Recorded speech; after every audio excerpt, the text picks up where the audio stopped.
collègues, bonsoir à vous tous. Il y a presque un an, la Covid arrive sur le territoire français. Confinement immédiat, gestes barrières, etc. À l'époque, nous n'avions surtout pas l'idée de l'ampleur de la crise. Nous avons décidé de reporter la matinée des œnologues 2020, prévue le 17 mars au mois de juin, pensant que ce serait une crise passagère, en espérant un retour à la normale. La crise a perduré. Il était juste impossible d'accueillir 400 personnes le mois de juin 2020 sous le même toit du Rocher de Palmer. Nous avons reporté la matinée pour la deuxième fois, à la fin de l'année. On s'est dit quand même, nous aurons retrouvé une vie un peu normale. Un an après, nous voilà de nouveau reconfinés. Nous vivons comme dans une pièce de théâtre, avec quelques entr'actes, certes, mais impossible de quitter cette scène. Il y a un an, nos vies ont basculé. Distanciation, masques, désinfection, gestes barrières, confinement, couvre-feu. Bref, nous voilà confrontés à de nouveaux enjeux, à de nouveaux défis. Le cœur même de mission de notre association a été mis à rude épreuve. Tout cela pour vous dire que la thématique de notre matinée est plus que jamais d'actualité. Nous sommes là ce soir, après 3 reports, derrière nos écrans, pour vous présenter cette matinée en 3 sessions virtuelles. Malgré le manque de convivialité et à défaut de pouvoir nous rencontrer, nous avons tenu à vous présenter le contenu afin d'honorer le travail de toute une année de la commission technique que je remercie vivement. La matinée 2020 était censée être la dernière matinée coordonnée par Marilène Perrault, notre coordinatrice, et suivie par Béatrice Delattre, notre chargée d'affaires. Toutes les deux sont parties à la retraite. Alors, permettez-moi, en mon nom et au nom de l'Association des œnologues de Bordeaux, de les remercier de tout cœur pour toutes ces années de fidélité passées auprès de l'association. Et nous avons le plaisir de vous présenter Anne Chauveau, notre nouvelle chargée d'animation et de communication qui reprendra le flambeau. Je remercie également tous les conférenciers qui nous ont suivis dans nos reports et nos annulations pour leur patience et leur professionnalisme. Nous aurons le plaisir de les avoir au cours de ces 3 sessions.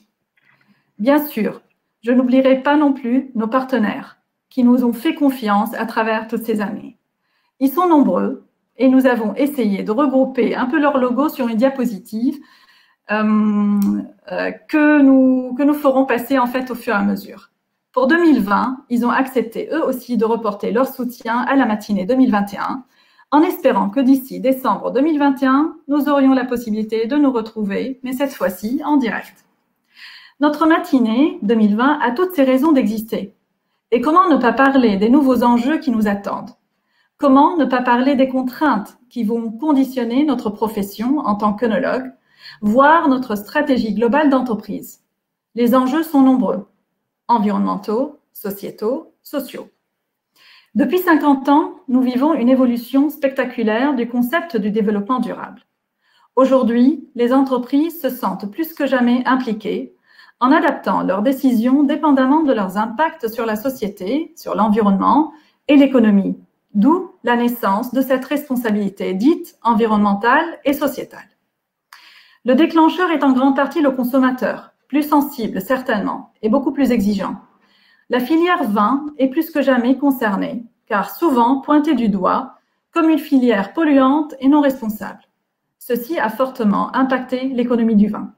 L'œnologue est confronté à ces enjeux majeurs, car en collaboration avec les acteurs de la filière, il est censé apporter son expertise et ses conseils pour une production vitivinicole plus responsable. Une chose est certaine, un changement drastique dans nos démarches doit être entrepris. Quels sont les alternatives ou les axes à appliquer? Une multitude de sujets d'actualité seront traités par nos conférenciers au fil de nos matinées en visio. Je vous annonce alors la 18e édition de notre matinée technique qui sera cette fois-ci virtuelle. C'est une première. Du coup, je vais laisser le soin aux membres de la commission technique, François, Jimmy et Laurence, de prendre en charge l'animation de cette session et la présentation au fur et à mesure de nos conférenciers, que je salue encore une fois, et des thématiques à traiter. Je vous souhaite tous, chers collègues, une très bonne matinée technique en soirée virtuelle. Merci et très bonne soirée. Je vous laisse la parole, cher François. Et merci encore.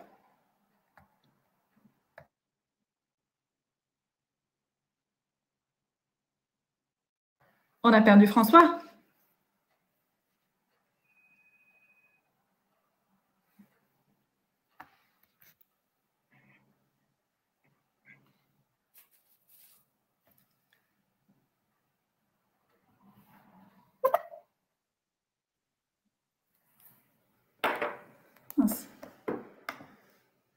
Oups, qu'est-ce qui se passe?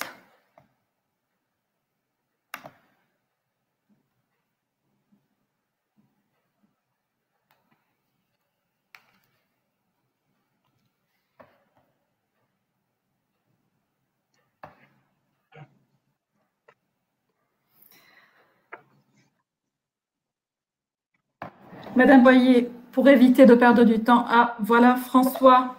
Plus, il y a dû avoir une coupure. Donc, je disais que Madame Boyer allait commencer cette visioconférence. Donc, le thème qui avait été retenu pour son exposé, c'était le recyclage des matières sèches et utilisation des intrants issus du recyclage. Comme c'est indiqué sur la diapositive, elle est ambassadrice de l'économie circulaire et déléguée générale d'Oré. Elle va se présenter et présenter son intervention. Vous avez 15 minutes, Nathalie. Merci François. Alors, je ne vais pas parler de résidus, etc. Je vais parler d'économie circulaire uniquement. C'est ce qui était prévu. Donc, quelques mots sur l'association que je représente et d'abord vous remercier de me faire intervenir. J'aurais aimé être là physiquement et tous vous rencontrer, mais on va faire dans le virtuel. Donc, Oré, pour que vous sachiez ce que c'est que cette association, c'est une association professionnelle qui est constituée d'à peu près 200 membres qui œuvre depuis les années 92, on est une vieille dame de l'environnement, sur la façon d'outiller les membres sur les meilleures pratiques environnementales dans les territoires. Alors, l'association est basée à Paris, même si moi aussi j'ai un accent du sud-ouest. je suis toulousaine d'origine, mais l'association est nationale et elle travaille sur 3 priorités. L'économie circulaire, un sujet dont on va débattre aujourd'hui, mais aussi la biodiversité et l'économie et le reporting RSE et l'ancrage territorial. Comme je vous disais, c'est un réseau. Les adhérents sont ou des collectivités territoriales, des associations, des fédérations, des grandes entreprises, des PME. Beaucoup du monde académique nous est autour du réseau Oré. On travaille beaucoup pour le ministère. Moi, en tant qu'ambassadrice de l'économie circulaire, on travaille sur pas mal de sujets avec eux. Le ministère de l'Environnement, Bercy, parfois les Affaires étrangères, ça dépend des sujets. Et nous assurons beaucoup de livrables, de conférences et d'outillage, notamment d'indicateurs qui sont en accès libre, ce que vous trouverez sur le site Oré. Tout est gratuit, ainsi que des services aux adhérents. Mais le sujet qui nous occupe aujourd'hui, c'est l'économie circulaire. Alors, je vais démarrer direct là-dessus. Pour vous dire que l'économie circulaire, c'est un modèle économique qui s'inscrit évidemment dans le cadre du développement durable et qui a pour objectif de continuer à produire des biens ou des services, mais tout en limitant nos ressources et en limitant nos déchets. Et j'insiste bien sur le mot ressources, parce que si vous voyez le petit schéma qui est à la droite de la slide, qui est un schéma qui reprend les 7 piliers de l'économie circulaire, vous verrez qu'on ne parle pas que de l'aval, on ne parle pas que de recyclage et pas que des déchets, mais bien aussi de nouveaux modèles économiques. Alors, ça fait une quinzaine d'années qu'Oré travaille sur l'économie circulaire et ces dernières années, on a beaucoup travaillé sur les créations de valeur de l'économie circulaire. Et on en a trouvé 8 qui montrent que c'est très utile d'y aller. La première, évidemment, c'est la valeur environnementale. On diminue les impacts sur l'environnement en faisant de l'économie circulaire. Mais il y a aussi la valeur innovation. Je vais vous parler d'éco-conception, je vais vous parler de matériaux biosourcés. Pour tout ça, il faut de l'innovation. Il y a aussi une valeur bénéfice économique, parce que le but du jeu aussi, c'est de faire économiser de l'argent en mutualisant des ressources, en traitant mieux ces déchets ou en les transformant en coproduits. Il y a une valeur coopération. On ne peut pas faire de l'économie circulaire tout seul. On est obligé de le faire avec d'autres, que ce soit sur une filière ou dans un territoire. Il y a une valeur emploi. Une étude de la Commission européenne montre qu'il y a un potentiel, si on va vers une transition économie circulaire, de 700 000 emplois et un accroissement du PIB de 1,5%. Une valeur sur le social, le sociétal et le bien-être, évidemment, notamment dans les métiers du recyclage, ça permet l'insertion de personnes qui sont loin de l'emploi. On voit aussi une certaine fierté d'appartenir à une entreprise qui met en œuvre de l'économie circulaire. Il y a la valeur nouveaux modèles économiques. Ça permet de créer des modèles disruptifs qui sont plus basés juste sur la consommation et la vente. Vous verrez ça un peu plus tard dans ma présentation. Et ça, la valeur attractivité du territoire, puisque on va créer de l'appétence pour les entreprises quand des zones d'activité permettent alors, à leurs futures entreprises de créer des synergies entre elles. Voilà pour les valeurs. Les 7 piliers, on va rentrer dans le détail, vous les avez. Approvisionnement durable, éco-conception, écologie industrielle et territoriale, économie de la fonctionnalité, consommation responsable, allongement de la durée d'usage. Et vous voyez que le recyclage arrive bien à la fin. Je vais commencer par l'éco-conception. Je pense que vous connaissez tous, mais c'est comment concevoir un produit, un bien ou un service en limitant les effets négatifs sur l'environnement tout au long d'un cycle de vie. Et le cycle de vie d'un produit, c'est pas que l'approvisionnement, l'extraction des matières premières et sa fabrication, mais c'est aussi ses impacts pendant son transport, pendant son usage. Si je parle de matériel électrique ou électronique, quelle consommation d'énergie va avoir mon produit, jusqu'à la fin de vie. Auré travaille depuis plusieurs années. On a fait une plateforme sur l'éco-conception. Vous voyez une jupe en bas de la slide parce qu'on travaille beaucoup sur le textile et l'éco-conception en ce moment avec les metteurs à marché. Et on travaille aussi sur les vêtements professionnels. On s'est aperçu que la filière n'existait pas et que c'était des textiles de très bonne qualité. On est allé jusqu'à tester avec des grands comptes 20 tonnes d'uniformes et de vêtements professionnels. Mais je vais aller directement sur votre filière et je vous donne le petit exemple de Ruinart qui a décidé d'éco-concevoir ses emballages et de plus proposer des coffrets, mais un étui seconde peau. Je ne sais pas si vous les avez déjà vus. Le principe, voilà l'anecdote, c'est de ressembler à une serviette de maître d'hôtel autour de la bouteille. Grâce à cette expérimentation qui est devenue réalité, ils ont un emballage qui est 9 fois plus léger. Ils réduisent de 60% l'empreinte carbone par rapport au précédent. Et ils le conçoivent à partir de fibres de bois qui sont 100% recyclables et qui sont issues de forêts gérées durablement. Autre exemple qui vous concerne, d'éco-conception dans le secteur vitivinicole. Alors, je sais que ce secteur-là utilise l'économie circulaire, peut-être sans le savoir, depuis très longtemps. On appelle ça souvent aussi l'économie séculaire. Donc, vous allez retrouver des expérimentations ou des modes de faire que vous avez depuis toujours, mais sachez qu'ils sont bien à identifier dans l'économie circulaire maintenant. Donc, je vais partir dans une coopérative qui s'appelle les Vignerons des Terres Secrètes, qui est dans le Mâconnais, qui a décidé de concevoir sa bouteille parce qu'ils ont fait le constat suivant. Ils ont un fort impact matière, 5,6 millions de bouteilles commercialisées en 2016. Et ils ont décidé de déployer leur démarche sur plus de 80% de leurs bouteilles, 90%. Comment ils ont fait? D'abord, ils ont décidé de privilégier des collaborations avec les entreprises locales. 50% des achats de leurs matières premières sont effectués au sein de la région, qui est la région Bourgogne-Franche-Comté. Ils ont allégé le poids du verre par bouteille produite, ce qui représente en transport moins de 294 tonnes par an depuis 2016. Et c'est par ailleurs en termes de tonnes équivalent CO2 évitées, puisqu'on est à 235 tonnes. Ils ont aussi éco-conçu leurs bouchons et leurs capsules avec des matériaux durables. Alors, sur les bouchons, on va se retrouver, si on est sur le liège, avec du liège issu de forêts gérées durablement. Mais aussi, ils ont développé des bouchons biosourcés à partir de canne à sucre transformée. Et sur les capsules, ils travaillent à partir de polyéthylène biosourcé. Il n'y a pas de dérivés pétrochimiques dans ces capsules.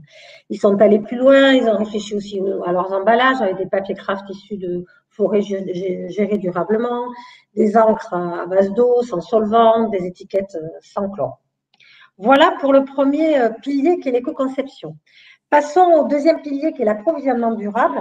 Donc, dans l'approvisionnement durable, vous allez trouver en économie circulaire tout ce qui est exploitation et extraction de ressources, visant évidemment à limiter les rebuts d'exploitation. On va parler de terres rares, de mines, de carrières, mais aussi de limiter l'impact sur l'environnement. Mais ça concerne aussi les exploitations agricoles et forestières. Et aussi, on va retrouver dans ce pilier les matières et les énergies renouvelables. C'est là qu'on va faire des choix d'énergie renouvelable. Autre pilier, la consommation responsable. Alors là, tout le monde est concerné. Vous pouvez devenir ce qu'on appelle un consommateur, c'est-à-dire à faire un acte d'achat, hein, que ce soit dans votre entreprise, que vous soyez un acteur privé ou public ou en tant que citoyen, en prenant en compte les impacts environnementaux des produits ou des biens ou des services que vous achetez. Je vous ai mis un petit logo de la coopérative La Louve, qui est une coopérative qui est basée à Paris, où il y a 50 000 coopérateurs qui participent au financement, à la gouvernance et au fonctionnement de la Louve.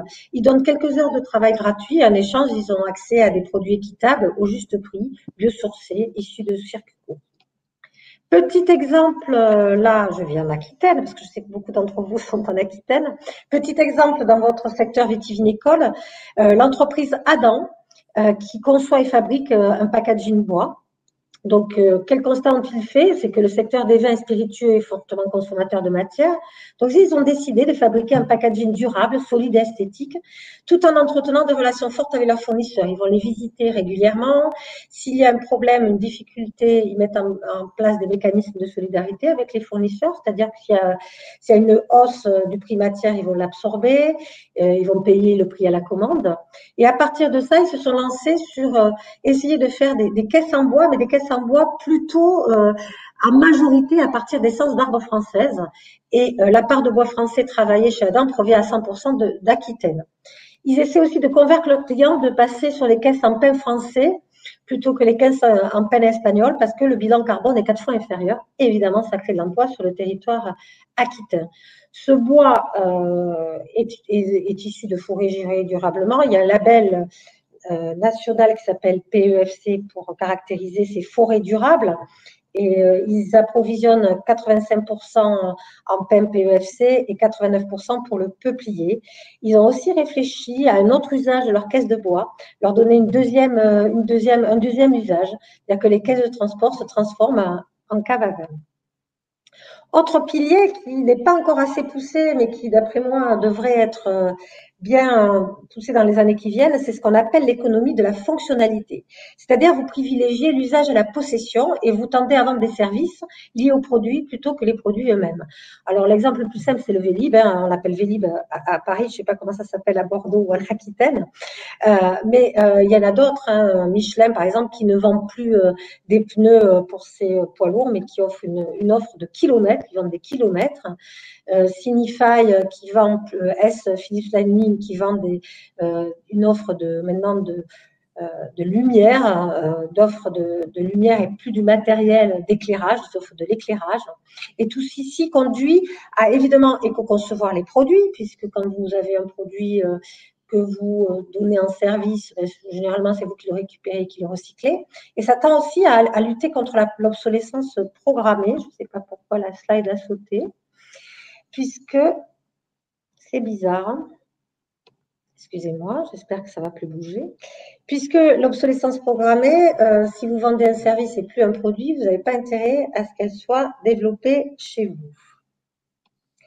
Autre pilier, c'est l'allongement de la durée d'usage. Là, vous avez un petit exemple d'une association qui s'appelle Rejouer, qui récupère des jouets abîmés dans les grandes entreprises. Ils font des collectes notamment, et ils les retransforment en jouets neufs, et ils permettent aussi pas mal d'insertion de personnel éloigné de l'emploi. Vous allez voir que dans l'allongement de la durée d'usage, on va retrouver 3 concepts. Le premier, vous l'utilisez tous, c'est le réemploi, c'est-à-dire que vous remettez dans votre circuit économique des produits qui ne répondent plus aux besoins des premiers consommateurs. Exemple, le Bon Coin. La réparation qui a été vraiment utilisée pendant des siècles et qui était oubliée ces 50 dernières années ou ces 30 dernières années. Moi, à mon époque, on réparait les télés, on ne rachetait pas le dernier modèle. Donc, la réparation est en train d'être vraiment de nouveau mise en avant dans les cadres des législations autour de l'économie circulaire. Et là, on va voir émerger des ateliers de réparation de vélos, des Fab Labs, beaucoup de réparations par des imprimantes 3D des pièces abîmées. Et le dernier pilier de l'allongement de la durée d'usage, c'est la réutilisation. C'est-à-dire que quand vous avez un objet qui est abîmé, certaines pièces peuvent être démontées et réutilisées. Vous avez l'exemple de Renault à ma droite qui, à partir de 120 moteurs usagés, arrive à faire 100 moteurs neufs. Une application pour le secteur vitivinicole, c'est le groupe Achat Location, qui est lui aussi basé notamment à Bordeaux, même si maintenant c'est un groupe international. Ils ont décidé d'optimiser la gestion et le coût d'exploitation des parts de barriques, puisqu'ils gèrent des parts de barriques, et de lutter contre le gaspillage de la ressource bois en assurant une meilleure gestion. Ce système de location de rotation des tonneaux dont l'entreprise assure la fin de vie est conçu pour allonger la durée d'usage. Donc, on n'est plus en train de brûler les barriques en fin de vie, mais elles se transforment en chantinières. Et on essaie aussi de les réaffecter, c'est-à-dire les réutiliser pour d'autres utilisations que le vin, d'autres boissons que le vin. On sait qu'une barrique, c'est plutôt 4-5 ans pour le vin. Pour le Porto, pour le Bourbon, ça peut aller jusqu'à 100 ans s'il n'y a pas de problème d'étanchéité. L'avantage de l'économie de fonctionnalité, c'est qu'on sort du modèle financier, immobilisation et amortissement, on est sur un coût de location. Nathalie, il vous reste 2 minutes. Je vais aller très vite alors. Donc le recyclage, vous le connaissez tous, c'est donc utiliser les matières premières issues des déchets en boucle fermée ou en boucle ouverte. Exemple classique dans le monde vitivinicole, c'est la distillerie. On sait que le vin génère de nombreux coproduits. C'est un gaspillage et manque à gagner. Il y a des débouchés possibles dans de nombreux secteurs. Je vous donne l'exemple en Aquitaine de la distillerie d'Ouance qui a collecté des mares de raisin, des lits de vin et des bourbes et des vins, qui l'a transformé alors, ou en engrais organique, ou en pulpe de raisin, en biogaz par la méthanisation, en alcool, en tanin. Et ceci permet d'utiliser dans de nouveaux secteurs ces coproduits du vin, les secteurs de la cosmétique, de l'alimentaire, de la chimie, de l'agricole et du pharmaceutique. Si j'ai encore le temps, je voudrais vous parler d'écologie industrielle et territoriale, parce qu'au-delà de travailler en filière, vous pouvez travailler sur votre territoire. L'écologie industrielle et territoriale, c'est comment mettre en œuvre sur votre territoire des synergies comme les systèmes naturels, les écosystèmes naturels le font. C'est-à-dire, vous allez mettre en œuvre par exemple, des transports mutualisés. Votre camion qui arrive à plein, au lieu de repartir à vide, il va par l'entreprise d'à côté, qui n'est pas obligatoirement de votre secteur d'activité, repartir à plein. Votre chaleur qui partait dans l'air va servir à l'entreprise d'à côté. Vous allez mutualiser vos déchets, vous allez mutualiser vos équipements, des stations d'épuration, des gestions collectives des déchets, etc., etc. Et je vais vous donner un exemple dans le domaine du vin. C'est le programme EPSI Vin qui a été lancé par la filière Champagne, dans lequel vous allez retrouver le comité Champagne, la CCI Grand Est, Épernay Agglomération et la ville d'Épernay, et le club des entrepreneurs champenois. C'est très facile de se faire financer des démarches d'écologie industrielle et territoriale. Hein. Souvent, l'ADEME et les régions, les ADEME et les régions les financent. Eux, ils ont décidé de développer ces nouveaux modèles économiques pour baisser les coûts d'exploitation, faire rayonner la filière champagne. Et on sait qu'il y a un lien fort entre les impacts gaz à effet de serre et économie circulaire. Donc, ça contribue à l'objectif de 75% de réduction des émissions de GES de la filière champagne qu'ils se sont fixés pour 2050. Qu'est-ce qu'ils ont décidé de faire? Ils ont décidé de mutualiser des approvisionnements et des achats, des équipements et des services des entreprises. Ils ont commencé par mutualiser des transports, partager des locaux, de la restauration collective, de valoriser ou substituer des flux. Alors là, ils sont en train de réutiliser, valoriser des déchets, des coproduits du vitivinicole, mais récupérer aussi de la chaleur, réutiliser de l'eau. Et il n'y a pas que des ressources matérielles, il y a aussi des ressources humaines. Donc, ils partagent des formations, des outils croisés, des emplois en temps partagé. Pour l'instant, il y a 70 entreprises engagées et c'est limité au territoire de l'agglomération d'Épernay, mais ils veulent évidemment l'étendre à toute l'appellation Champagne. Pour finir, en quelques mots, sur quelques idées fortes sur l'économie circulaire, ça vous permettra de sécuriser vos approvisionnements en ressources. On sait que les ressources, surtout les métaux critiques, deviennent de plus en plus rares et chers. De réaliser des gains économiques, c'est potentiellement vrai sur le coût de traitement des déchets, le transport et des économies d'échelle. Et surtout de sortir d'une vision d'infra pour tendre vers l'inter. C'est-à-dire qu'on peut travailler sur toute une filière, on peut travailler sur tout un territoire. Et puis, quand on parle d'économie circulaire, il faut parler de multi-acteurs, collaboratifs, multi-secteurs, multi-filières. On le voit sur l'écologie industrielle et territoriale. Et surtout, on travaille sur des modèles avec un fort ancrage local et des emplois non délocalisables. Dernière phrase, tout cela est suivi par une législation qui évolue très vite.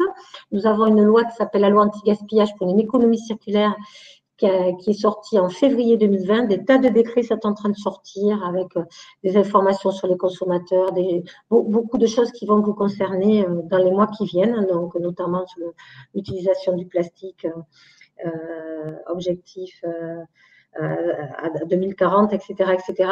Ça ferait l'objet d'une autre présentation que je n'ai pas le temps de vous faire, mais sachez que au-delà du concept, maintenant, il y a des lois, une loi et des décrets sur l'économie circulaire. Je vous remercie. J'espère ne pas avoir trop dépassé mon timing. Un petit peu, mais c'est pas bien grave, c'était fort intéressant. Est-ce qu'il y Merci. a des questions destinées à cet exposé? Laurence, est-ce que tu as eu des questions qui te sont remontées?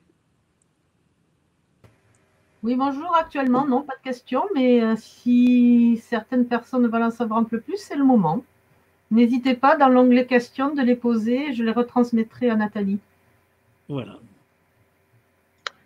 Alors, tout au long de son intervention, je vous ai mis aussi des liens Internet sur ce qu'elle était en train de présenter. Merci beaucoup, Laurence. Ok, bon, mais s'il n'y a pas de questions, nous allons passer au deuxième exposé, qui est l'exposé donc de Monsieur Yann Reynaud de Vitirev, qui va nous expliquer les démarches de cet organisme au niveau de la Nouvelle-Aquitaine. Bonjour, est-ce que vous m'entendez? A priori, oui. Oui, moi j'entends. Donc, bonjour à tous, Yann Reynaud de la région Nouvelle-Aquitaine, et je vais en effet vous parler du projet Vitirev. Merci de m'avoir invité à en parler avec vous. J'espère que vous voyez mon diaporama s'afficher devant vous. Oui, c'est bon. Comme j'ai été déconnecté, je voulais me rassurer. Alors, Vitirev. Bon, parler de pesticides devant une assemblée d'œnologues, c'est peut-être une sorte d'affront de ma part. Dans tous les cas, c'est un sujet peut-être qui ne fait pas l'objet de toutes les matinées des œnologues. Mais Madame la Présidente l'a dit en introduction, là on est sur un thème où le déclencheur est souvent le consommateur. Et ça ne manque pas sur ce sujet. Du moins, on a observé sur les années 2000-2010 une forte montée en puissance du sujet de l'impact environnemental des vignobles et notamment de l'utilisation des pesticides, qui est venu des consommateurs, des associations de consommateurs, des revues de consommateurs, remettant l'œnologue au centre. Alors que finalement, le problème touchait en premier lieu et depuis plus longtemps, en premier lieu les travailleurs et puis éventuellement les riverains autour, amenant des tensions sur les territoires. Mais le sujet a pris de l'ampleur et avec des réponses importantes de la filière quand effectivement le consommateur s'en est mêlé. Donc c'est intéressant de voir comment un sujet a priori plutôt tourné viti, parcelle, est en fait intimement lié aux consommateurs et aux produits. Alors, les chiffres de la filière, vous les connaissez mieux que moi, peut-être pas avec cet horizon régional, à savoir qu'avec Vitirev, on travaille à l'échelle de la région Nouvelle-Aquitaine, un poids lourd dans la région, avec deux grands poumons économiques, Cognac et Bordeaux, et beaucoup de vignobles tout autour du nord au sud. Vitirev constitue un programme d'activité lancé par les acteurs de la filière, plus les acteurs de l'innovation et de la recherche, qui se sont associés pour essayer de co-construire ensemble les solutions, avec un postulat de départ que les solutions actuelles pour construire une viticulture, des territoires viticoles sans protection phytosanitaire par des produits chimiques de synthèse, ça n'existait pas, et donc il allait falloir s'inscrire dans le temps en redonnant la main au premier lieu aux viticulteurs. Alors, Vitirev s'est construit autour de cette contrainte, l'attente sociétale d'une sortie de l'utilisation des produits phytopharmaceutiques pour en faire une opportunité, celle de renforcer la compétitivité, le dynamisme, le rayonnement et l'attractivité des territoires viticoles en se plaçant résolument sur du long terme. Et donc, autour d'acteurs que vous voyez en bas, ceux que je vous citais, donc les acteurs de la filière, et puis de la recherche et de l'innovation, avec un chef de file qui est la région Nouvelle-Aquitaine, et des objectifs à 10 ans qui ont été consentis par l'ensemble de ses membres. Alors, qu'est-ce que VITIREV finalement et comment s'est constitué ce projet? C'est un des 24 projets labellisés territoire d'innovation par l'État. En fait, VITIREV a répondu à un appel à projet et a été lauréat en septembre 2019. Donc voilà, on est maintenant dans la deuxième année du projet. Les territoires d'innovation sont des projets de grande ambition lancés par des collectivités territoriales, des acteurs de la recherche, des entreprises. Souvent, la coordination de l'ensemble de ces acteurs sur un territoire donné. Et ils font tous une place assez importante à la participation citoyenne. Je vais y revenir. Qu'est-ce que ça nous a permis de faire, d'être labellisé VITIREV? Avant tout, ça rapporte des moyens et donc ça permet de concrétiser une ambition en associant les propres moyens de la région, des interprofessions, qui sont les principaux financeurs de ce projet, aux moyens de l'État, avec 2 enveloppes qui ont été gagnées via cet appel à projet. Une enveloppe subvention, donc des subventions de l'État pour concourir à un programme d'activités qui vont de la participation des citoyens à la construction d'une plateforme numérique, à un réseau d'expérimentation, un peu dans tous les domaines. Et une deuxième enveloppe qui correspondait cette fois à des investissements en fonds propres. Donc là, cette fois, c'est l'État en tant qu'investisseur qui intervient dans des entreprises de la filière ou des entreprises qui proposent des solutions à la filière pour justement atteindre ces produits et ces territoires viticoles attendus par la société. Alors, c'est un projet qui s'est construit également dans le temps, parce que l'appel à projet s'est déroulé en 2 phases, ce qui nous a permis de consolider la base et les actions avec un très grand nombre d'acteurs. Vous le savez, la région Nouvelle-Aquitaine est très vaste et les territoires viticoles sont très différents d'un département à l'autre, même au sein des départements. Donc, on a essayé de refléter cette diversité avec un grand nombre de territoires, de communes, d'entreprises qui se sont associés au projet. Alors, un petit peu d'architecture projet pour que vous compreniez de quoi il retourne. Le projet est construit autour de 9 axes, chacun coordonné par une structure membre du comité de pilotage de VITIREV, les organismes que vous avez vu afficher au démarrage. Alors, le premier axe, c'est celui des laboratoires d'innovation territoriale. Je vais y revenir. C'est des formes de Living Lab sur des territoires viticoles. Le deuxième axe, c'est le financement et les questions d'assurance autour des projets. Dans cet axe, on parle de prise de risque, comment assurer les professionnels qui se lancent dans des changements majeurs en termes de conduite, de produits, etc.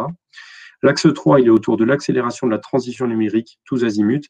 Déjà, partager de l'information au sein de la filière, mieux en récolter et faire parler les chiffres pour pouvoir donner d'autres visions que celles qu'en donnent les journaux actuellement de la filière et de ses réussites.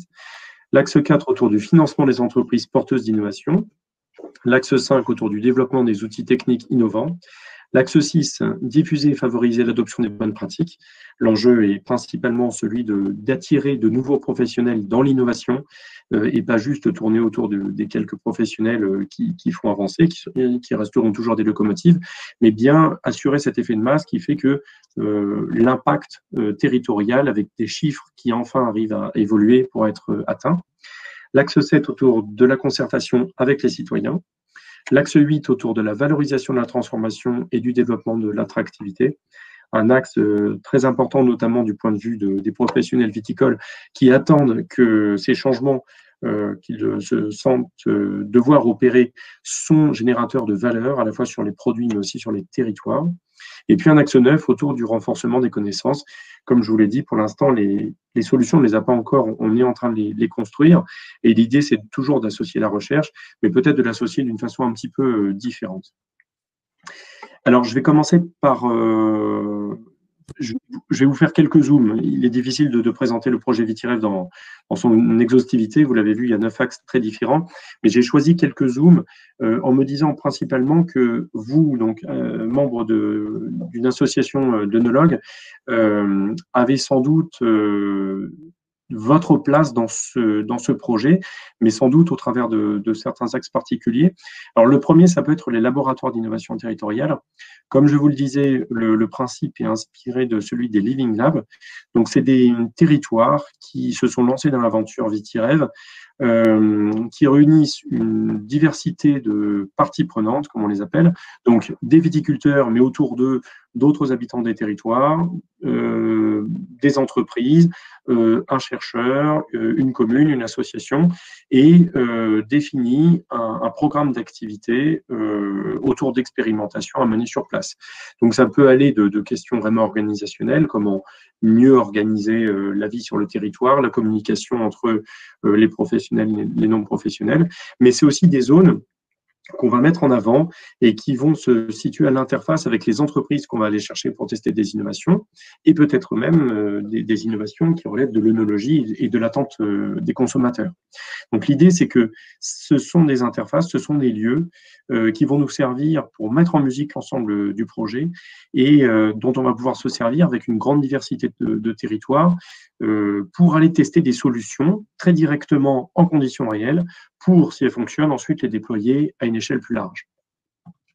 Alors, qu'est-ce que ça donne? Là, j'ai pris l'exemple sur cette diapositive du laboratoire d'innovation territoriale porté par l'interprofession des vins de Bergerac et Duras.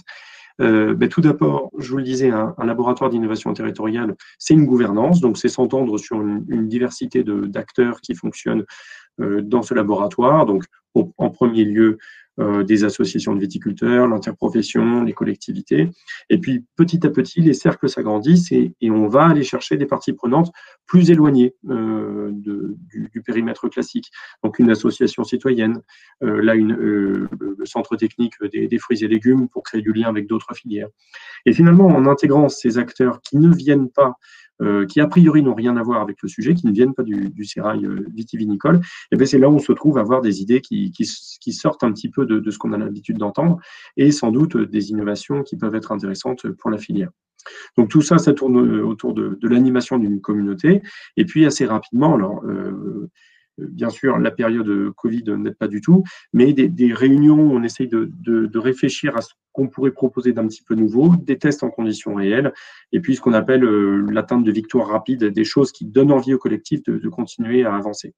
Donc chaque laboratoire maintenant est animé par une personne, le tout sur des fonctionnements, des frais de fonctionnement VitiRêve, pour faire en sorte que ces laboratoires prennent vie. Mais je pense, et c'est un appel, qu'un certain nombre de ces laboratoires pourrait trouver une dimension complémentaire en s'associant à une approche par le produit et par l'attente consommateur vis-à-vis de ces produits. Alors, je n'ai pas le temps aujourd'hui de vous présenter une petite vidéo, mais les viticulteurs sont le mieux à même de parler de ces laboratoires, de ce qu'ils leur permettent de faire par rapport à tout ce qui existait auparavant, les groupes GI2E, les réseaux défis, etc. Là, vous le voyez, c'est un viticulteur du Cognacet, président du syndicat des Pinots, et qui parle du laboratoire sur son territoire comme une occasion notamment de se réapproprier son métier, donc une façon de concevoir les choses de manière différente. Et alors, il le dit dans cette vidéo qu'on avait préparée pour notre Assemblée générale, une façon d'accélérer aussi des expériences qu'il aurait faites sans doute plus tard, mais là, c'est l'occasion d'y aller avec un cadre plus sécurisant. Notamment, il faisait cas de l'agroforesterie, donc le lien avec les arbres au sein de la parcelle. Alors, une autre dimension de VitiRêve à laquelle vous pourrez être attaché, c'est le lien et la nouvelle approche que ça permet entre des territoires et la recherche. Et notamment, ce qui a bien fonctionné depuis le démarrage, c'est cette connexion entre les laboratoires d'innovation territoriale et des initiatives portées par les chercheurs. Alors, un chercheur, j'en suis un aussi, puisque je suis économiste associé au GRETA, le laboratoire d'économie de Bordeaux. Chercheurs, on a souvent cette tendance à être un petit peu hors sol, c'est-à-dire de travailler les terrains de façon un petit peu en survolant les choses.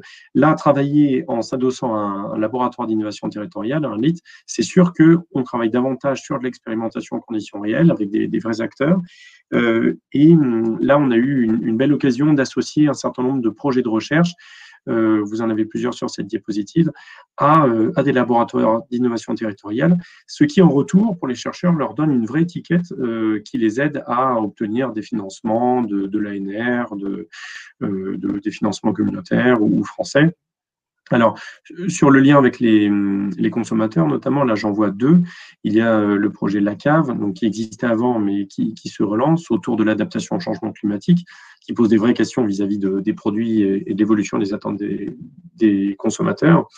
Et puis, tout ce qui va être autour aussi du projet Vitae, donc un grand projet prioritaire de la recherche qui a été lauréat un an après VitiREV, dont la coordination est aussi à Bordeaux, autour des solutions de rupture pour la vigne sans pesticides. Alors, une autre dimension forte de VitiREV, c'est la plateforme Vitidata. Donc ça, c'est un sacré pari également. L'idée, c'est que la filière à l'échelle régionale, donc sur ce périmètre qui n'avait pas trop de sens avant la grande région, l'idée, c'est que cette filière puisse se doter d'une plateforme numérique qui l'aide à mieux savoir où elle en est. Donc, à la fois qui permettent aux membres de VitiREV de consolider leur information, donc les amener à partager leurs informations et à faire parler leurs informations entre eux. Donc, quand je dis les membres, c'est les services de l'État, les chambres d'agriculture, les interprofessions, les syndicats, donc qui sont en train de créer un cadre de confiance pour mutualiser leurs données. Mais c'est aussi un lieu où on va récolter l'information qu'on n'avait pas jusque-là, et notamment l'information qui se passe au niveau des vignerons. Donc de l'information sur leurs pratiques, sur les données certification. Là, vous avez une petite image de ce que ça pourrait donner, de mieux savoir en temps réel où est-ce qu'on en est des certifications pour mieux communiquer auprès du grand public ou des consommateurs. Et derrière, en récoltant toutes ces informations, c'est l'occasion d'améliorer la connaissance sur les maladies, sur leur traitement, sur ce qui marche ou pas. C'est mettre en lien des utilisateurs entre eux, de nouvelles solutions de biocontrôle, par exemple, pour voir sur différents terrains ce qu'ils en tirent, donc créer un espace d'échange pour mesurer les performances relatives et ainsi créer un cadre d'émulation pour avancer collectivement. Monsieur Reynaud, il va falloir accélérer parce que vous avez déjà dépassé un petit peu votre temps, donc on va vous accorder 2-3 minutes supplémentaires, mais pas beaucoup plus. Très bien. De toute façon, j'arrive à la fin. Merci à vous. Alors, les dernières opportunités VitiREV, c'est important qu'on en parle, c'est des fonds d'investissement, donc je vous en parlais. Je pense qu'en tant qu'œnologue, vous êtes associé à des entreprises qui proposent des innovations pour la filière. Sachez que VitiREV propose un cadre actuellement via un recensement d'entreprises pour accélérer le développement, avec cette possibilité d'obtenir des fonds propres de l'État, à la fois en direct et via des fonds d'investissement gérés avec une gouvernance partagée par la région et l'État. Donc ça, n'hésitez pas à revenir vers nous. Bon, la gouvernance, je vais passer, mais c'est important en tout cas dans le projet VitiREV, cette implication du citoyen, du consommateur. Alors ça passe par différents points. On s'est doté d'un comité d'orientation stratégique, donc c'est 8 experts qui interviennent régulièrement dans la vie du projet. Vous le voyez dans leur diversité, pour nous c'était important d'avoir bien sûr des gens de la filière, des gens qui représentent l'environnement, mais aussi, vous le voyez avec Pascal Ebel, des gens qui représentent le consommateur et ses attentes dans l'évolution du projet. Donc cette participation de tous, bon, elle se voit, là on a mis quelques photos, c'est pour vous montrer la diversité des situations que permet le projet, l'émulation autour d'une participation au travers de différents axes, qu'on soit dans les laboratoires d'innovation territoriale ou dans des axes plus spécifiquement sur la concertation. Une dernière slide sur la communication. Si vous voulez en savoir plus, il y a une page internet, vous avez l'adresse ici. On a aussi une newsletter. N'hésitez pas à nous écrire si vous souhaitez vous inscrire et vous en saurez plus. Voilà, c'est terminé. Merci à vous. Merci, Monsieur Reynaud. De toute façon, votre intervention est enregistrée et il y aura certainement possibilité pour ceux qui le veulent de revoir tous ces transparents qui étaient fort complexes et détaillés. Est-ce qu'il y a des questions?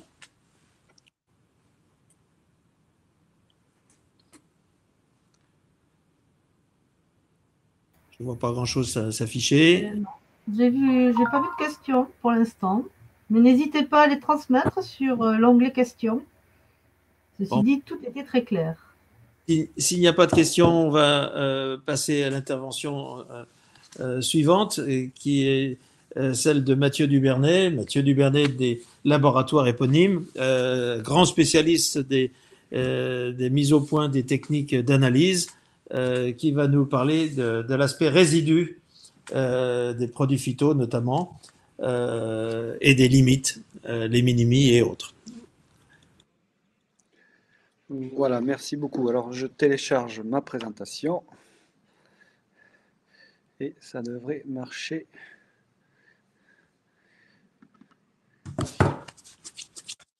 Tout de suite. Clac. Et voilà, ça marche. Merci, bonsoir, bonsoir à tous. Toujours amusant de dire bonsoir alors que c'est une matinée des œnologues. Analyse de résidus de produits phytosanitaires dans les vins pour mieux contrôler les pratiques. Bon, derrière ce titre un petit peu long, l'idée est de faire un point sur la situation qui est celle des résidus dans les vins et des éléments de réflexion relatifs à leur interprétation qui reste toujours un sujet complexe qui nécessite une certaine expertise et on l'a vu et encore ces derniers temps qu'une interprétation parfois trop hâtive peut être problématique. Alors, le sujet des résidus de pesticides ou de phytosanitaires, d'ailleurs, faut-il dire pesticides ou phytosanitaires? Ce qui est amusant, c'est de se rendre compte que si vous êtes du côté de la production, vous parlerez de produits phytosanitaires. Et si vous êtes du côté parfois de la consommation, vous allez parler de pesticides. D'un côté, un mot plutôt positif et de l'autre, un mot largement négatif, alors qu'il s'agit effectivement de la même chose, c'est-à-dire des molécules que l'on apporte sur une culture, en l'occurrence le vignoble, pour la protéger contre ces ravageurs. Le sujet, aujourd'hui, et peut-être plus particulièrement en France qu'ailleurs, est profondément délicat, profondément polémique, profondément difficile à aborder.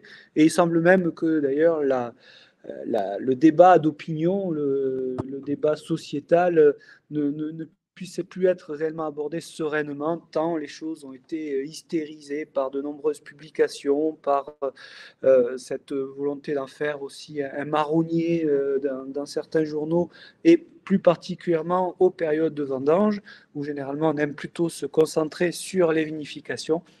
Et il faut parfois, hélas, plutôt passer un peu de temps sur ces sujets. Si on revient vraiment sur les éléments et les définitions, bon, le résidu est défini par la réglementation comme la quantité de substances actives ou de ces produits de dégradation. Et ça, c'est important parce qu'une substance apportée peut se dégrader et faire des sous-produits. Et on va analyser les deux. La définition des sous-produits est réalisée par la réglementation elle-même. C'est-à-dire que tous les laboratoires analyseront les mêmes sous-produits qui sont connus et définis par la réglementation. Donc, tous ces éléments qui restent sur la partie consommable de la plante au moment de la récolte. Et on définit donc des limites maximales de résidus pour chaque molécule dans chaque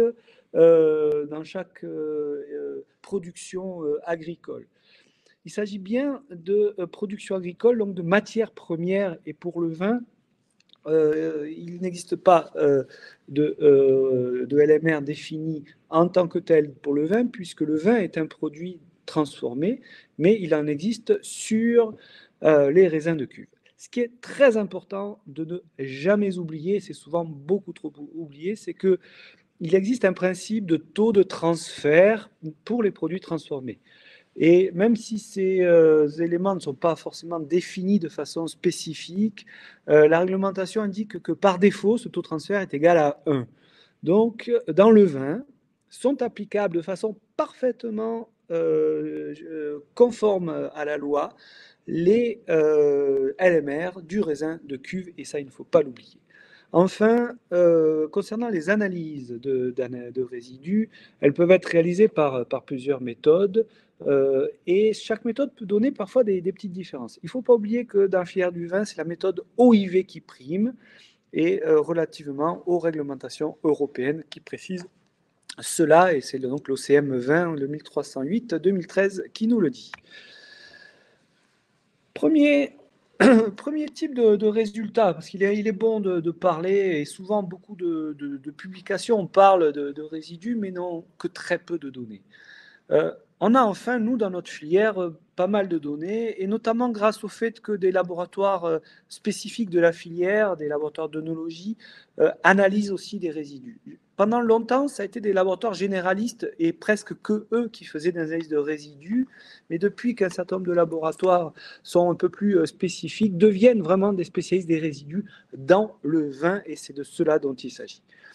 Alors, un premier résultat qui était publié par l'Institut français de la vigne et du vin, avec qui on collabore souvent, est un résultat plutôt assez rassurant, puisqu'il montre que sur une période de 20 ans, les teneurs moyennes des molécules, quand elles sont positives, ont baissé de façon extrêmement drastique. Donc, globalement, il y a quand même une très très bonne évolution. Et lorsqu'on était sur des teneurs qui parfois se rapprochaient du ppm, aujourd'hui, on travaille réellement sur des teneurs qui sont de l'ordre du ppb, c'est-à-dire du microgramme par litre, ce qui fait quand même pas beaucoup. Deuxième grand type de résultats qui est là issu de la base de données qui sont celles de tous les résultats mixés dans mon laboratoire. Donc évidemment, ils restent tous parfaitement anonymes, mais pour montrer que le nombre de résidus par vin reste globalement assez limité. Et vous voyez même que 30% des vins que nous analysons ne détiennent pas de résidus. Alors vous allez dire, mais il s'agit évidemment des vins bio. Vous aurez raison en partie, mais pas exclusivement. Ça veut dire une chose très intéressante, c'est que même en conventionnel, il est possible de ne pas détecter, et il est même fréquent de ne pas détecter de résidus. Ça ouvre une voie et une réflexion à un principe que ces résidus ne sont peut-être pas toujours une fatalité et qu'il y a des possibilités, même en traitant, mais même en protégeant la vigne, d'aller sur des niveaux faibles de résidus. Les vins qui contiennent le plus de résidus en nombre sont souvent, hélas, des vins qui sont liés avec des assemblages de plusieurs origines. Alors, ça peut être des caves coopératives, ça peut être des négoces. Et c'est vrai que dans des caves particulières, on se retrouve avec un nombre de résidus moyens plus faible. De façon plus précise, et alors avec beaucoup de détails, mais ce qui est important, c'est de voir l'image avec un certain recul, c'est d'observer que beaucoup de molécules, d'abord, ne donnent pas de résidus, même si on sait qu'elles sont pertinemment utilisées. Donc ça, c'est un point important qui met en évidence le caractère traçant des molécules. Et ça, ce n'est pas assez mis en évidence. Toutes les molécules que l'on met au vignoble ne vont pas forcément se retrouver dans les vins et vont être parfois dégradées et dégradées intégralement. On peut penser aussi qu'elles sont dégradées dans l'environnement de la même façon. Et ça montre un critère de choix probable pour les traitements qui sont ce caractère traçant et cette capacité à se dégrader des molécules. Et on ne peut pas s'empêcher de poser la question, est-ce qu'il vaut mieux parfois une molécule de synthèse, certes, mais qui se dégrade parfaitement bien, qu'une molécule dite naturelle, encore faudrait-il définir ce naturel, mais qui, elle, ne se dégrade pas. C'est un débat un petit peu polémique, hein, je le fais exprès, mais c'est un sujet qu'il faut se poser. Par ailleurs, on se rend compte que ce sont toujours les mêmes molécules que l'on rencontre le plus souvent et que si vous éliminez 7 à 8 molécules qui sont abonnées aux résidus, vous éliminez avec 7-8 molécules plus de 90% des présences de résidus dans les vins. Donc il y a là aussi une situation intéressante. Alors certes, ce sont des molécules qui sont beaucoup utilisées, plutôt efficaces, mais probablement, il y a aussi des alternatives à ces molécules-là. Bien connaître ces molécules et les cibler et les utiliser mieux est aussi une voie pour réduire la présence de résidus dans les vins, ce qui est également une réflexion importante à mener en l'état actuel. Alors, on voit ici les teneurs moyennes des vins détectés donc c'est sur le même graphique hein, sur lequel on va rajouter. On observe quoi? On observe que les valeurs moyennes, des valeurs positives, restent très très faibles, à l'instar du premier tableau que j'avais montré.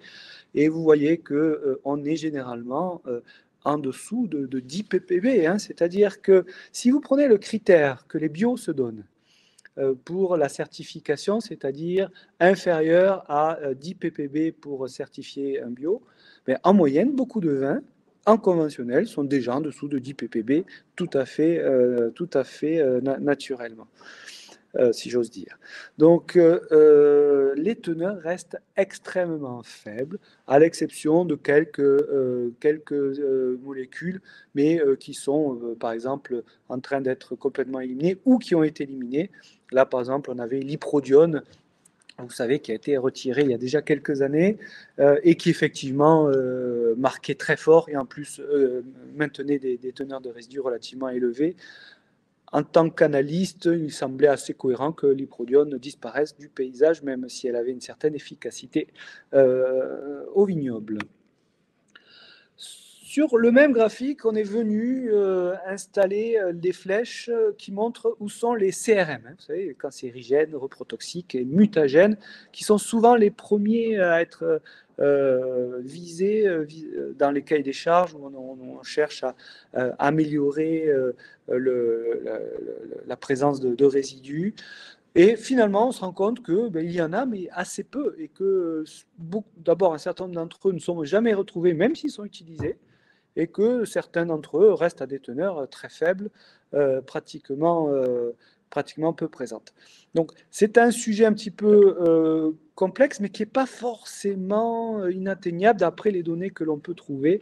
Reste par contre la question du Folpel, on y revient dans un tout petit instant. Et justement, on y arrive avec une considération sur le cas du phtalimide. Alors, phtalimide, vu la définition que je donnais tout à l'heure d'un résidu qui est une molécule ou son métabolite, le phtalimide est défini comme étant le phtalimide du Folpel. Le Folpel total que l'on va donner sur une analyse est égal au Folpel analysé plus 2,015 fois le phtalimide qui va être retrouvé dans le vin. Je vous le dis tout de suite, on ne retrouve jamais de Folpel à l'état moléculaire dans les vins que nous analysons. Par contre, on retrouve souvent du phtalimide. Et beaucoup pensent qu'il y a du Folpel dans les vins parce qu'on ramène une analyse selon la réglementation avec cette idée de Folpel total, mais en fait, c'est du phtalimide que nous trouvons. Or, le phtalimide est une molécule qui n'est pas toxique, avec un rapport complet de EFSA sur le sujet en 2009. C'est vraiment une molécule très simple. Le problème, c'est qu'on rencontre du phtalimide beaucoup et dans beaucoup de cas, et y compris sur des vins sur lesquels il n'y a pas eu de traitement Folpel sur le vignoble et aussi sur des bios. Alors on se pose la question, est-ce qu'il y a d'autres origines? Est-ce qu'il y a eu caoutchouc, des PVC, des époxydes, donc des origines œnologiques? Est-ce que ça peut être un artefact analytique? Il faut toujours se remettre en question.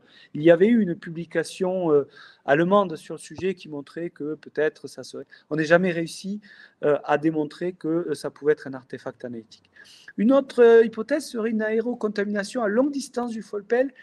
Et là, c'est une hypothèse qui, de temps en temps, semble tenir la route.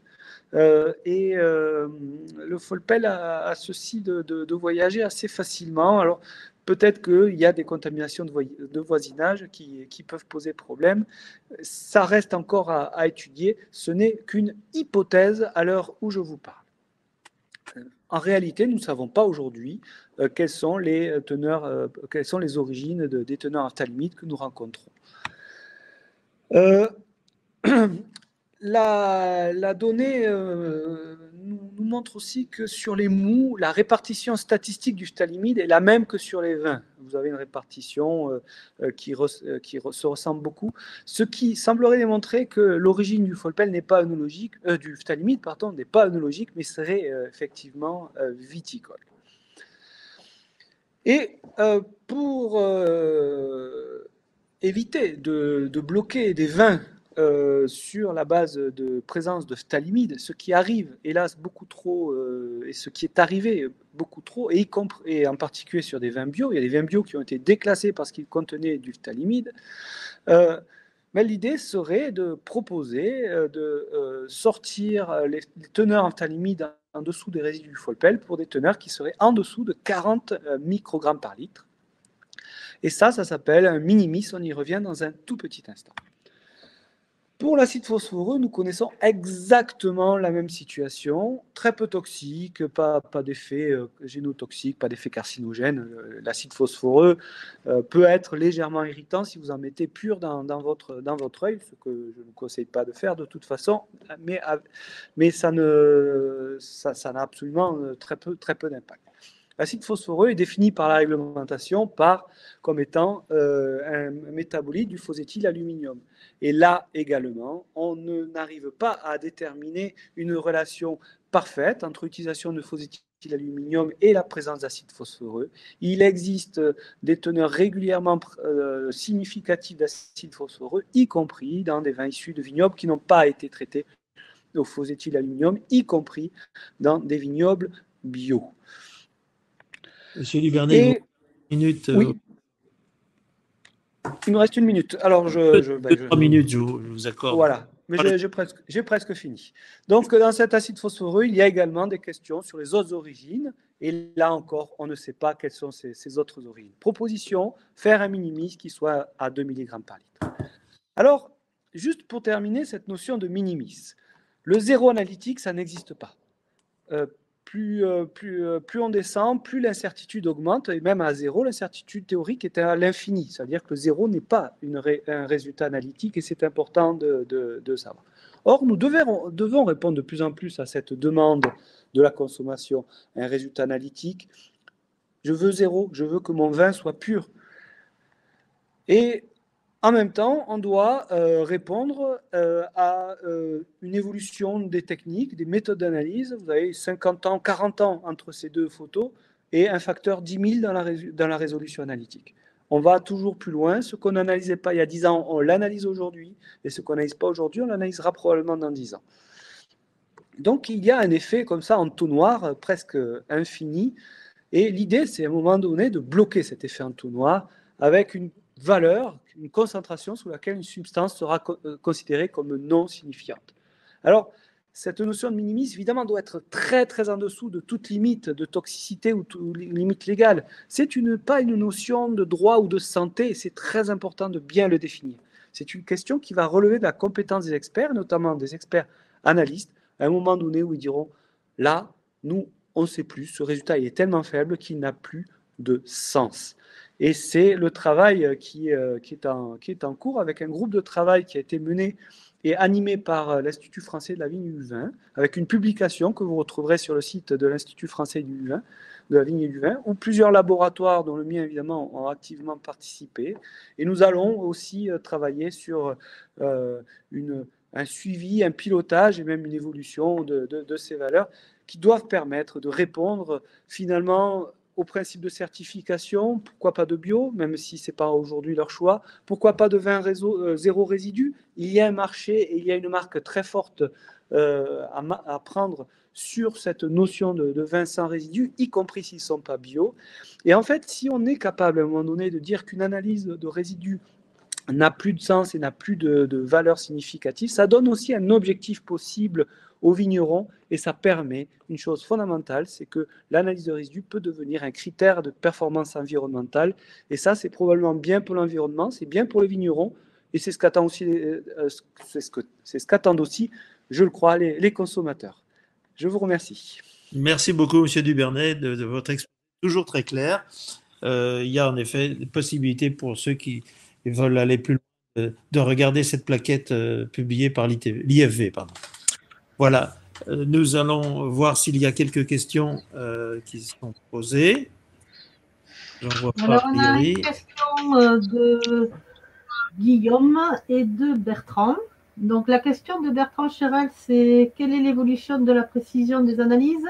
Y a-t-il un risque que la précision des détections fasse que l'on trouve de plus en plus de résidus? Alors, j'ai un peu traité cette question avec justement cette notion de minimis. Oui, alors, à la fois on est plus précis et vous voyez que les résultats sont en baisse en moyenne, mais demain peut-être trouver quelque chose qui sera tout le temps zéro, avec les moyens analytiques que l'on a, ça sera juste impossible, y compris en bio. Hein. Voilà, on trouvera toujours quelque chose si on continue, et c'est pas si, parce que la technologie continuera, et ça, personne ne peut l'arrêter, bien sûr. Une autre question sur l'eau, de, je pense, Nico NG. Y a-t-il des résidus dans l'eau d'adduction qui sert à faire les bouillies phytosanitaires? Alors, on fait assez peu souvent d'analyse de ce type-là, mais non, hein, les eaux d'adduction sont quand même bonnes. Par contre, il peut y avoir dans certaines nappes un résidu qui est le lindane, hein, hélas, qui a été, vous savez, utilisé maintenant il y a plus de 50 ans comme débroussaillant très efficace. Et c'est une vraie saleté, hein, ce lindane, parce qu'il est extrêmement stable et se retrouve aujourd'hui encore dans l'environnement. Une autre question. Est-il possible, selon vous, de faire coexister les différents objectifs? Baisse des IFT, plus zéro résidu, plus produit dans le CMR, plus gestion des molécules, notamment les molécules résistantes. Alors, je le crois et je l'espère, parce que sinon on est dans une situation où on n'arrivera pas à répondre à la fois à nos exigences réglementaires et aux consommateurs. Par contre, ça nous oblige à aller plus loin dans le choix des molécules, aller plus loin dans la réflexion sur un programme phytosanitaire. Mais on arrive à mettre des programmes aujourd'hui et à faire évoluer les choses de façon tout à fait positive. Donc je reste très optimiste et positif sur cette question-là. Voilà, mais écoutez, merci Mathieu Duvernay. Nous sommes à peu près à l'heure.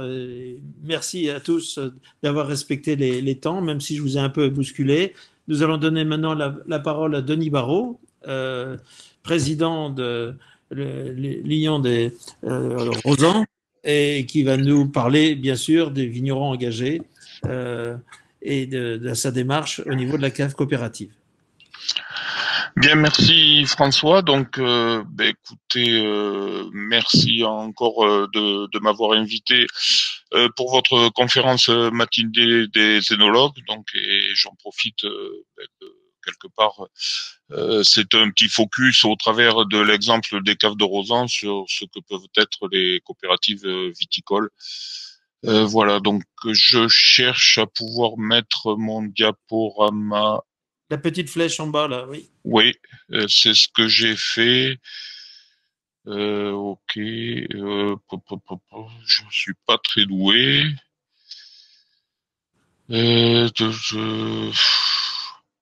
Bon, ben écoutez, c'est pas grave, au pire. De toute façon, je vais...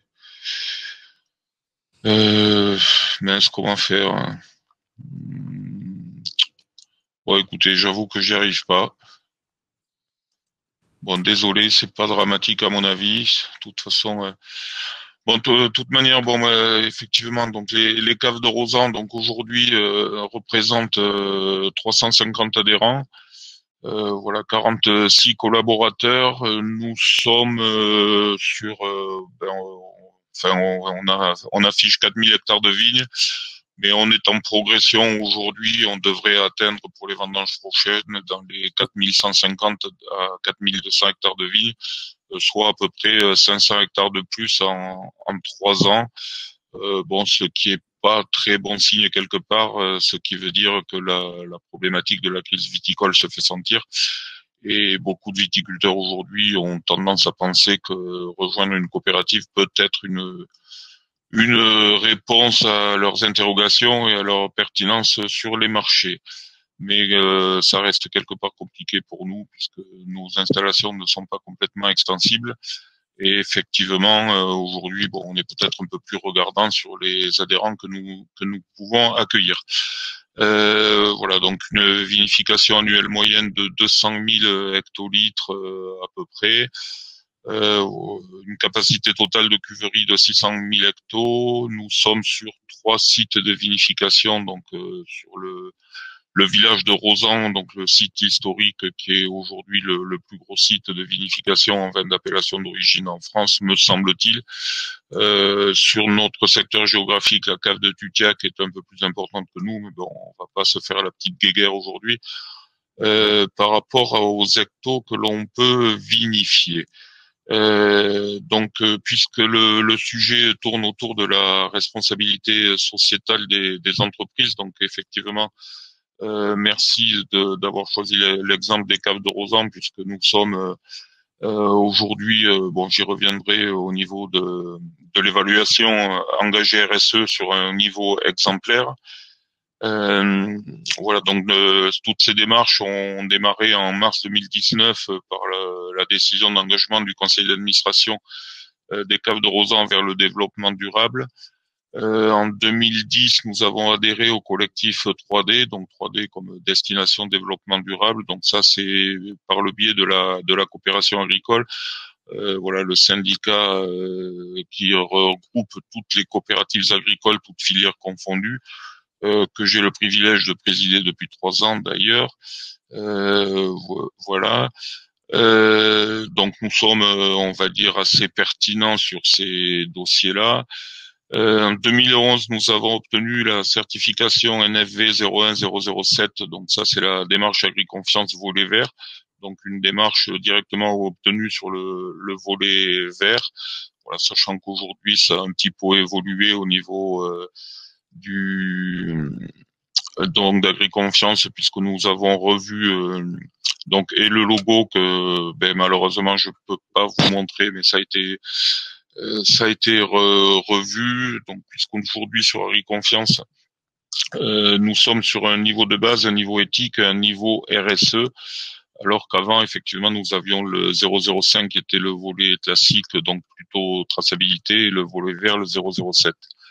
Nous avions réalisé également en 2011 notre premier rapport de développement durable et en 2014 la première évaluation issue de la FAC 26000. Donc donc là on est bien sur l'engagé RSE actuellement, et nous avions eu dès notre première évaluation le niveau confirmé.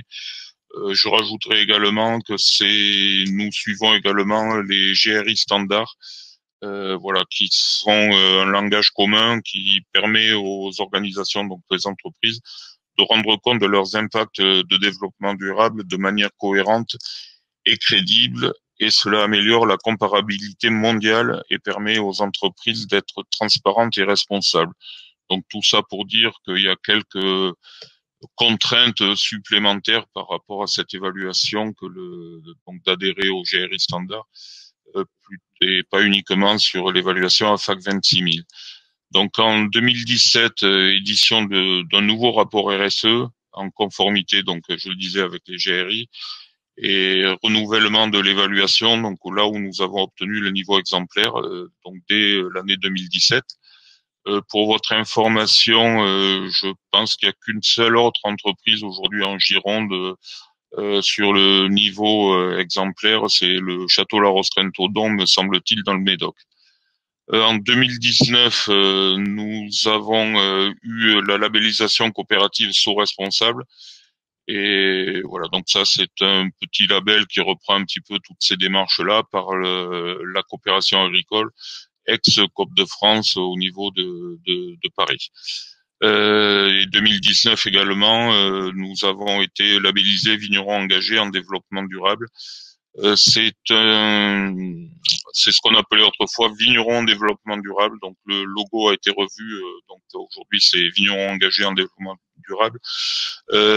Nathalie Boyer tout à l'heure évoquait l'exemple de la coopérative des terres secrètes en Bourgogne. Voilà, pour vous dire que cette coopérative terre secrète est aussi labellisée vignerons engagés en développement durable. En 2020, nous avons renouvelé notre évaluation RSE. Enfin bon, comme vous pouvez vous en rendre compte, donc c'est un suivi tous les ans comme toutes les autres évaluations. Voilà, et donc nous avons de nouveau obtenu le niveau exemplaire avec un bon de 100 points, et donc plutôt une grosse satisfaction, et la grosse satisfaction également d'entendre l'évaluatrice qui nous dit que que la RSE transpire dans tous les services de la coopérative. Donc aujourd'hui, nous sommes assez fiers, et en tant que président responsable du conseil d'administration, d'avoir su impulser avec bien sûr mon directeur général cette notion de RSE. Donc RSE, donc vous le savez bien évidemment, développement durable. Donc c'est le croisement entre l'économie. Donc bien évidemment, le plus important c'est l'économie. Donc bien vendre nos produits, bien rémunérer nos associés coopérateurs, donc nos adhérents, et également les démarches environnementales et démarches sociales et sociétales. Donc au niveau environnemental, dès 1998, nous avons obtenu la double certification ISO 9001 et 14001. Donc 9001, je passerai assez vite, bien sûr, puisque tout le monde la connaît. 14001, peut-être un petit peu moins, puisque celle-ci est relative à tout ce qui touche à l'environnement, donc plutôt au traitement des déchets, entre guillemets, plutôt effluents vinicoles. 2006, obtention de la certification bio, donc par EcoCert. Nous avions 200 hectares en 2018, voilà, 20 hectares en 2006, et on va dire que dans les 2-3 ans qui viennent, si on additionne les conversions, nous devrions approcher les 500 hectares de vignes, donc en agriculture biologique. 2009, la réalisation d'un bilan carbone et de diagnostic de durabilité. Donc, vous voyez que toutes nos démarches sont quand même relativement anciennes. 2013, reconnaissance de notre démarche en tant que certification environnementale. En 2017, nous avons lancé un parcours de biodiversité, donc dans les vignes avec différents écosystèmes, où nous avons on a recensé toutes les espèces faunistiques et floristiques, donc par l'agence de biodiversité et le conservatoire des espaces naturels. Nous avons un partenariat avec la Ligue de protection des oiseaux, où on fait intervenir plusieurs écoles, voilà, en tant que démarche pédagogique là-dessus. Déploiement de la démarche Agri Confiance Volet Vert sur 100% des exploitations. Certification de haute valeur environnementale, donc dès 2017, donc HVE niveau 3. Bon, je vais passer assez rapidement, mais juste vous dire que nous sommes aujourd'hui au-delà de 70% des surfaces qui sont HVE, avec bien sûr pour objectif d'être à 100%, voilà, dès fin 2021, on devrait se rapprocher, mais surtout 2022. Voilà, donc la totalité de nos surfaces, ou tout au moins 95%, qui nous permettrait de pouvoir avoir une traçabilité allégée sur cette démarche HVE. Donc, puisque sur environnemental, tout ce qui est environnemental, bon, Nathalie Boyer, bien sûr, a parlé de la gestion des déchets, donc nous sommes à fond dedans. Nous avons également des emballages éco-conçus.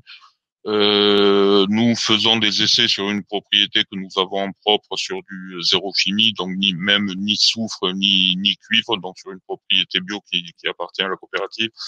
Nous avons également abandonné tous les produits CMR depuis déjà 2019. Donc Mathieu Dubernet a parlé tout à l'heure de toute la problématique des résidus. Voilà, donc ce dernier était même intervenu sur une de nos assemblées générales. Tout ça pour dire que nous avons à cœur de gérer cette problématique résidus et de pouvoir avoir une traçabilité la plus complète possible, puisque tous les adhérents ont un prélèvement de leurs raisins, que ce soit en blanc ou en rouge, qui sont mis au congélateur pour pouvoir, le cas échéant, pouvoir remonter par rapport à leur cahier de traitement sur une problématique éventuelle. Au niveau social, donc en 2011, nous avons fait une première enquête de gestion des perspectives sociales, et avec une formation des délégués du personnel. 2012, nous avons rédigé une charte éthique et sociale. Donc une charte éthique et sociale, tout simplement, ça reprend en gros l'égalité homme-femme, l'accès pour tous les salariés au niveau des formations. Enfin bon, je vais pas trop rentrer dans le détail là-dessus, mais ça vous donne à peu près la tendance de toute cette problématique-là. En 2014, un travail sur des signes de reconnaissance. que nous avons, bon, qu'on pourrait appeler entre guillemets intéressement, mais bon, difficile à trouver de l'intéressement quand on est dans un système de production. C'est beaucoup plus facile quand on fait de la commercialisation.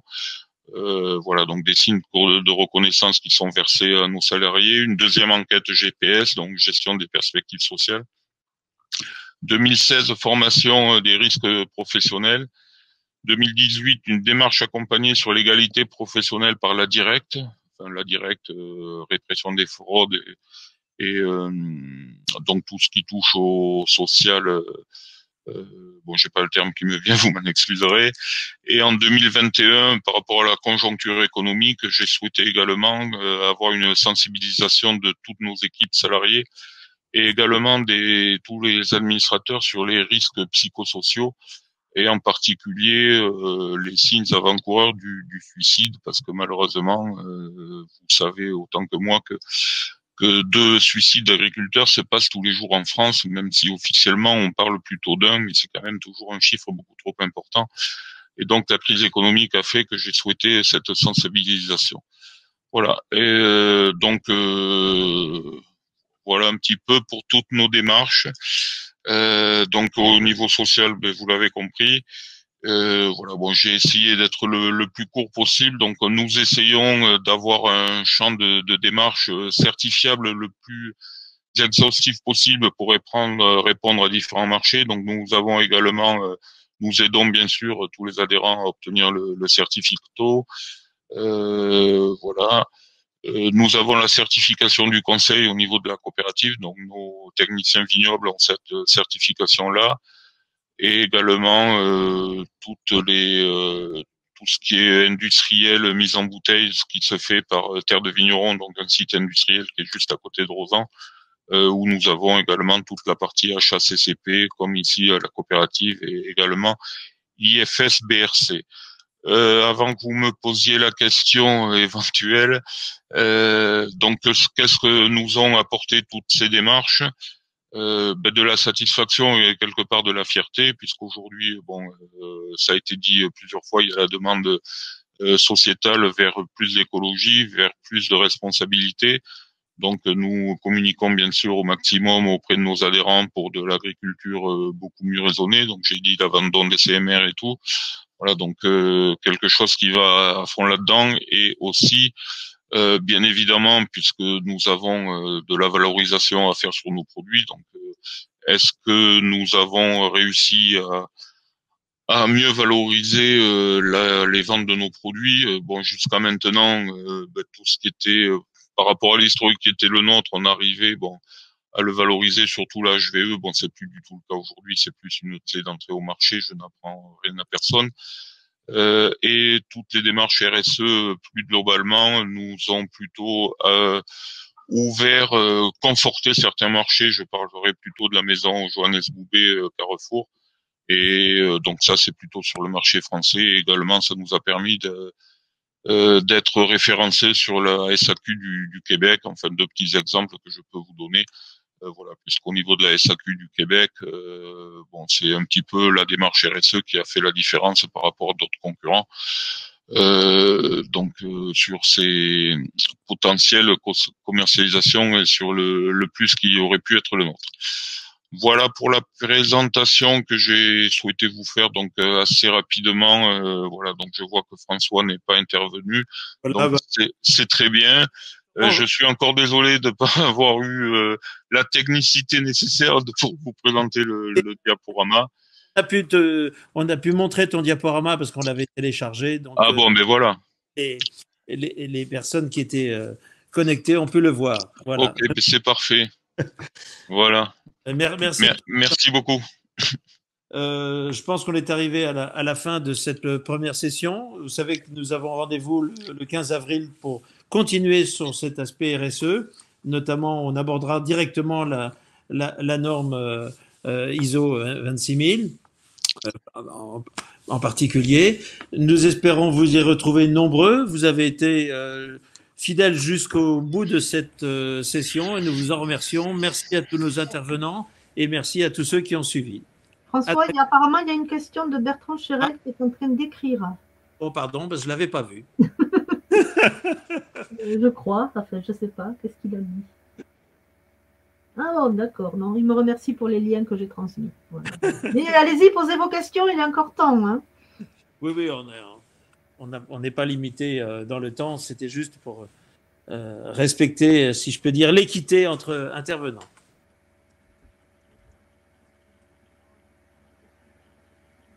Y a-t-il des questions? Ou des confirmations? Ou des confirmations? Bon, bah écoutez, s'il n'y a pas... remerciements, alors.